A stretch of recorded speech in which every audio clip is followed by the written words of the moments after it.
Good evening, Olivia. Hi, Natalie. How are you doing? Yeah, fine, thank you. Yeah. Good. Excellent, excellent. So just wanted to introduce this podcast or this conversation today. So Olivia's a really good friend of mine working in soft tissue therapy. And I wanted to introduce the concept of physical fitness and the work that she does, supporting people through injury, and the work that I do around mental fitness and supporting people with their health and well-being. So this is the first session of a series of workshops or conversations I'm going to be having with people that do different things in the fitness world, whether practical, PT, lots of different elements on the horizon. But yeah, Olivia, over to you. What do you do? Tell us a bit about yourself. Hi, so I am a soft tissue therapist. So basically means soft tissue refers to the muscles, the ligaments, the tendons, fascia of the body. So everything that isn't your bones, we call soft tissue. And so basically I work with people who suffer from maybe chronic pain or sports injuries, lower back issues, tension, stress, anything that creates pain within the body essentially, and I'll treat people through a number of different ways. So part of my work is manual therapy, so that will include sort of deep tissue massage, myofascial release, stretching, mobilizing the joints, and then I'll also help people in terms of rehab. So if someone's got a sports injury, then I will look at giving them specific strengthening exercises to help with that. It might include some stretches as well, some self help techniques, things they can do at home as well to help manage their injuries, and really sort of looking at the long term. So rather than just a quick fix, my approach is also getting the bigger picture of what's going on. So looking at why people are suffering essentially. Are they overtraining? Is it stress? Is it how they're working? Is it their lifestyle? Is it how they're sat at their desk all day? So there are a lot of different factors, and for me that's one thing that's actually really important, is really looking at the person as a whole. Taking, I guess, a bit more of a holistic approach rather than just, okay, you've got knee pain, let's fix that. I'm sort of looking more at them as a person really as well, because that obviously impacts massively on their lifestyle and bodies. And I think that's really interesting, because it's not often something that people are still used to. If you're going for a sports massage, for example, I don't think many people have necessarily checked in on how I'm doing mentally always. So I feel like it's it's so important, but it's still in its infancy, and that it's not really happening across the board, is it? So no, it's really interesting. That's super cool. And your support is, it's more than just physical, like you've just said, so you look at the whole person. How important do you think the link between physical well-being and mental well-being is? I think it's got a massive link.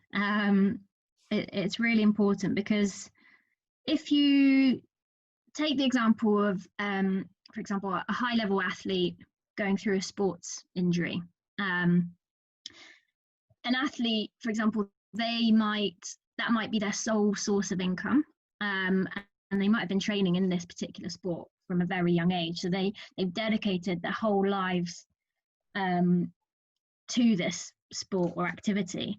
If someone suddenly gets injured, that can have a massive impact on them, not just physically but mentally, and this is something that I went through, which is probably why I like to approach it from the mental side as well, because it can lead to, depression. You've lost that sense of routine, you've lost that identity potentially, and also like an outlet for a lot of people. Even if they're not an elite athlete, a lot of people like to be active, going for runs or swimming or cycling, going to a dance class. And if you suddenly haven't got that, you've lost that outlet for just stress relief, taking your mind off normal day-to-day things. So if that's suddenly taken away from you, you've got the physical impact, but you've also got that impact psychologically.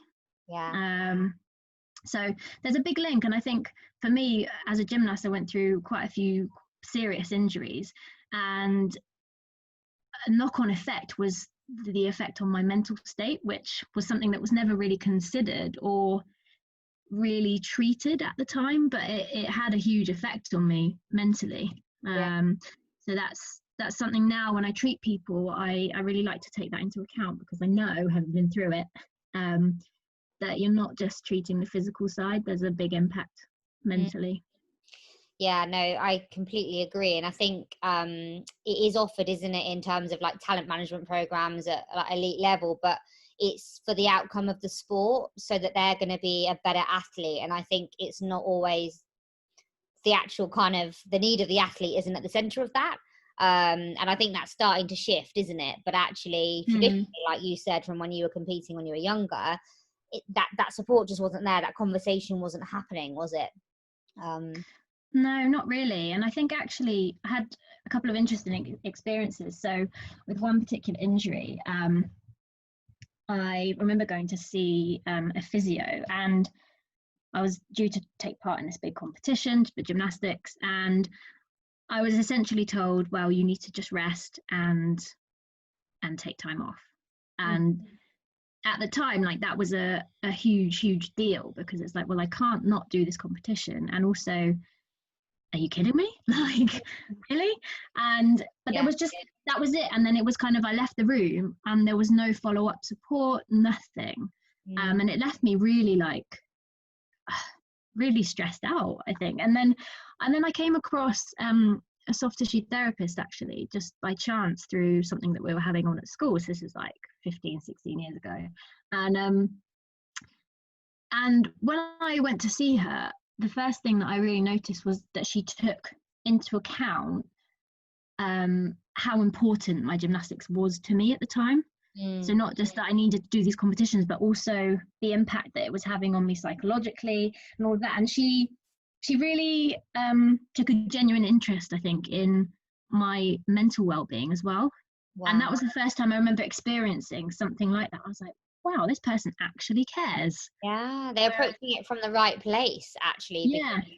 They were putting your need at the center, rather than actually other people were kind of engaging with you, and their mindset was on the result of how you were competing at that time, or whatever.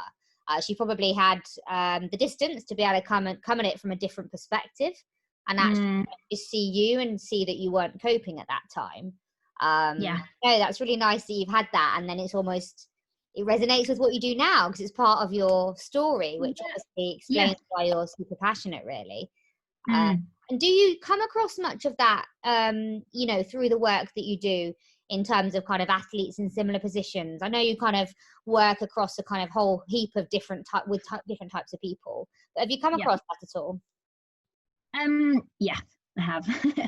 And you come across it with, even someone who's not training for, to be in the Olympics or anything like that, but their hobby and their passion is taken just as seriously. So they might be a 9-to-5 office worker, but they run every day, or they do a certain type of activity every day. So it's still a massive part of their life. And I have seen it a lot, like when that's taken away or they can't do it, they become very stressed and agitated. And there are a couple of different angles that you end up looking from. So often with some injuries, what I do find with people is that it's overuse. So sometimes people are training too much. And so I might look at them, or look at it with them, to figure out why is it they're training that much. And then maybe looking at helping them develop a slightly more healthy approach to training. Because again, I've been through it myself, where I've trained myself so hard, and it's led to a lot of injuries, which has then actually stopped me training and doing the things I love, which then leads to depression and stress and all sorts of other issues. So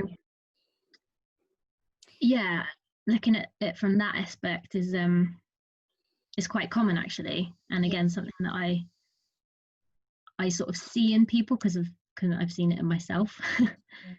No, it's really interesting. And I think you talk a little bit about that cycle, but it's getting stuck in that cycle. And I think you don't see what you're doing. You kind of need someone to come in from that different perspective, just kind of check in and have a different view of it. I think without that, you can't almost get yourself off that hamster wheel, can you really? Yeah, it's really interesting. I'm doing a lot of work at the moment because my background's in sport, so I work with governing bodies, everything kind of grassroots development, getting more people into sport, but obviously a lot with talent development and with kind of teams, and working with kind of strategies around how we get, we win more medals essentially. And it's just the more I've got into this mental well-being piece, it's such an interesting area, especially with our athletes, because actually that's where I feel like there's a massive lack. And it is just because of that masculine energy around competing and winning and succeeding. It's it's really interesting that's almost one of the sectors where we struggle to apply this principle the most, I think. I think it can depend on the sport that you're in as well, and the amount of funding or access to different help, because you look at some elite teams and they have a team around them, so they'll have their physiologist, their physio, their nutritionist, potentially their psychologist as well, but that only really applies usually if you're at the very top. But then that's what 1% of people really who are elite. So then you've got this whole spectrum of people underneath that who aren't necessarily getting access to the right sort of mental support. And it is a huge area, and you're seeing it a lot. I mean, in recent times they've released some things within certain sports about actually like sort of abuse in terms of training.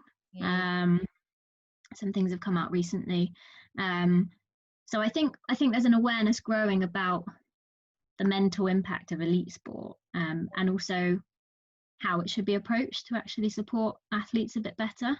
And I'm interested when you speak to not necessarily an athlete through your work, but maybe someone that's just overtraining or they're in kind of quite a destructive cycle with their physical health and injury.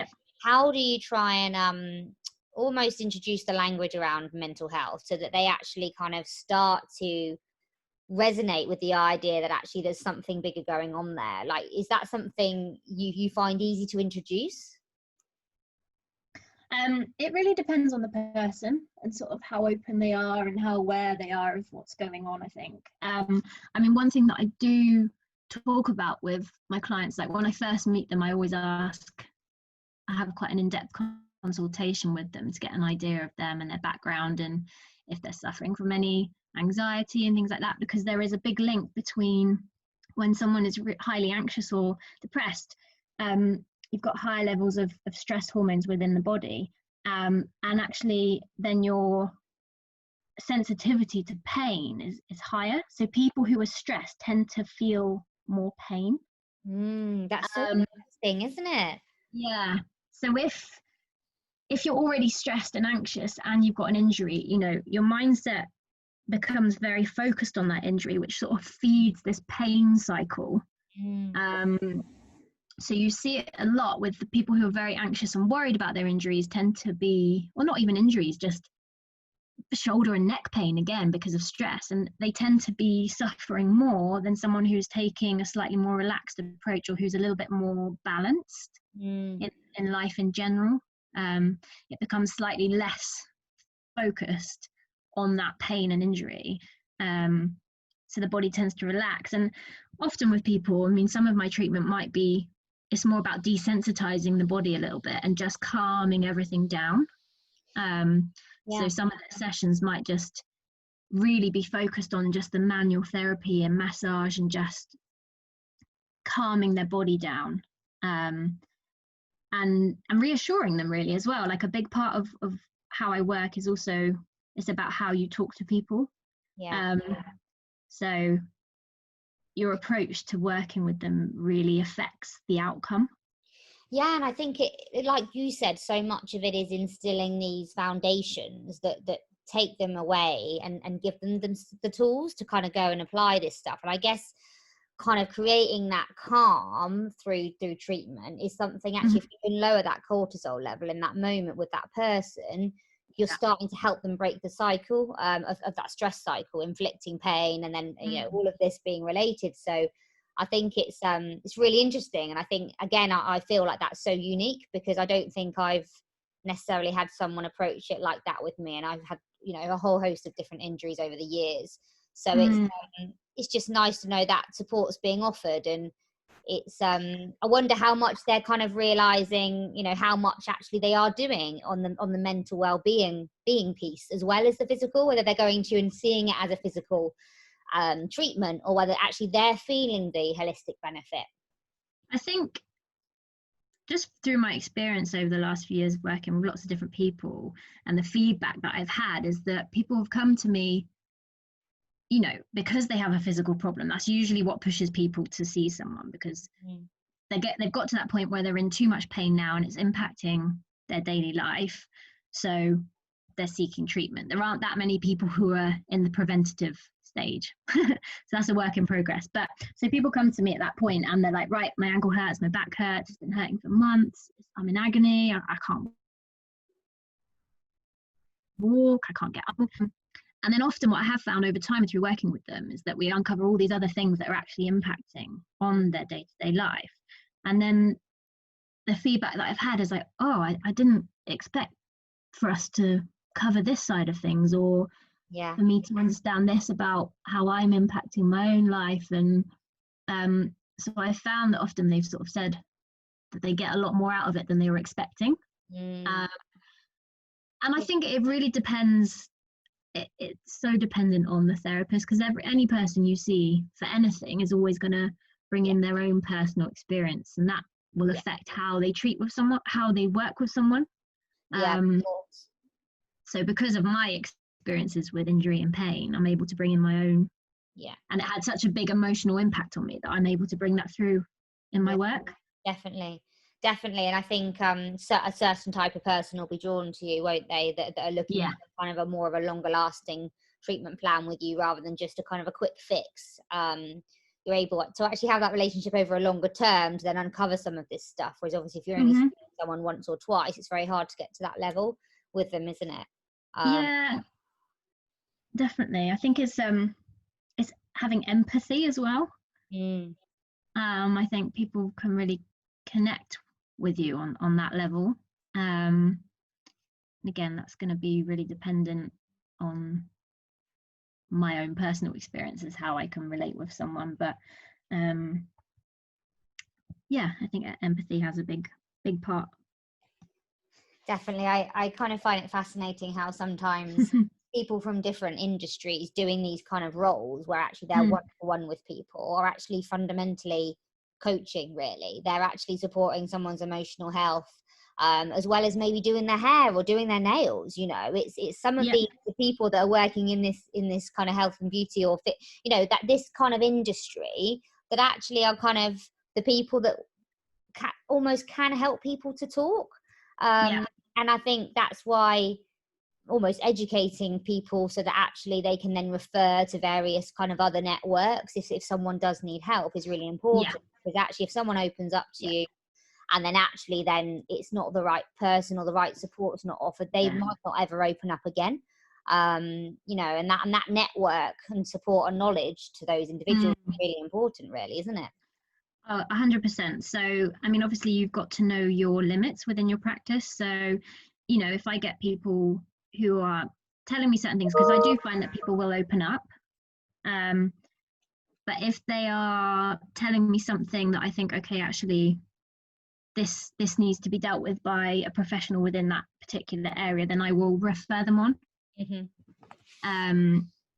Or if they're having really serious mental health issues, again, I might say you need to see your GP, or you need to see a psychiatrist, or I may even liaise with the person that, if they're seeing a psychiatrist, for example, there have been times where I've had to liaise with that person, just to make sure that I'm doing the right treatment, that I'm not overstepping a boundary or something like that. So I definitely, But also, so you're complementing their treatment, because Yeah. actually, if you're talking different languages, then the person in the middle is going to be so confused what to actually do next. So actually, that complementary support and that network of support with those individuals comes back to the holistic bit, doesn't it? Around joining the dots between 3 or 4 different people that someone might be going to for support.